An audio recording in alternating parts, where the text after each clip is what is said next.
আপনারা সবাই অবগত আছেন গত কিছুদিন আগে গাজীপুরে কি পরিমাণ আওয়ামী সন্ত্রাসীরা আমার ভাইদের উপর নৃশংস হামলা চালিয়েছে। এই হামলায় অন্যতম আহত হয়েছিল আমার আজকের এই শাহাদাত বরণকারী কাশেম ভাই। এই কাশেম ভাই লাইফ সাপোর্টে থাকার পরে আজকে কাশেম ভাই শাহাদাত বরণ করে। আমরা স্পষ্ট ঘোষণা করতে চাই, 24-এর গণবিপ্লবের পরে আওয়ামী লীগ কর্তৃক যেভাবে গণহত্যা চালানো হয়েছে আপনারা সবাই দেখেছেন।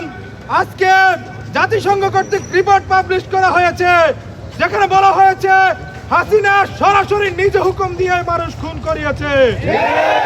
এই হাসিনা এই বাংলাদেশে বারবার গণহত্যা সংগঠিত করেছে, বারবার মানুষ খুন করেছে, আইনা ঘর কায়েম করেছে। এই বাংলাদেশকে অস্থিতিশীল করার জন্য হাসিনা আওয়ামী লীগ সবচেয়ে বড় অনুঘটক হিসেবে ভূমিকা পালন করেছে। এই 24-এর গণবিপ্লবের পরে, জাতিসংঘের রিপোর্টের পরে, আইনা ঘরের এই নৃশংস দৃশ্য দেখার পরে কোন অবস্থাতেই এই বাংলাদেশে আওয়ামী লীগ তার রাজনীতি করার অধিকার রাখে না। তাই অবিলম্বে আমাদের ঘোষণা, আওয়ামী লীগকে অবিলম্বে নিষিদ্ধ ঘোষণা করতে হবে। আওয়ামী লীগের রাজনীতি এই বাংলাদেশে তার বিচারের পূর্বে কোন অবস্থাতে রাজনীতি করার বৈধতা রাখে না।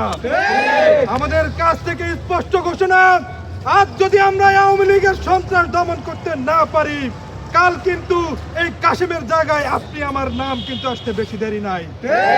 এই কাশেমের জায়গায় আমি মেহেদী সজীব, আপনি আমি সবাই একসাথে এই নাম আমরা এই মিছিলে শরীক হতে পারি।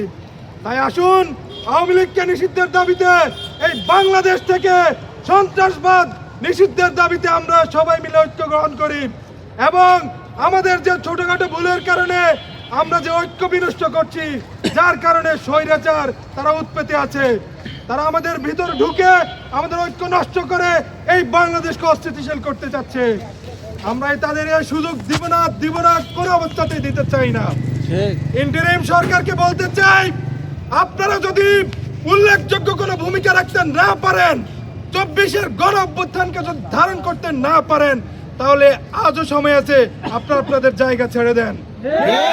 এই বাংলাদেশ কোন অবস্থাতে নেতৃত্ব শূন্য থাকেনি আর ভবিষ্যতেও থাকবে না। আপনারা কি বিপ্লবের মাধ্যমে, রক্তক্ষয়ী সংঘর্ষের মাধ্যমে, আমার আহত পঙ্গুত্ব বরণকারী ভাইদের আহাজারির মাধ্যমে এই চেয়ারে বসেছেন। এই চেয়ারের যদি যথাযথ মর্যাদা রক্ষা করতে না পারেন, আজই এক্ষুনি গদি ছেড়ে দেন।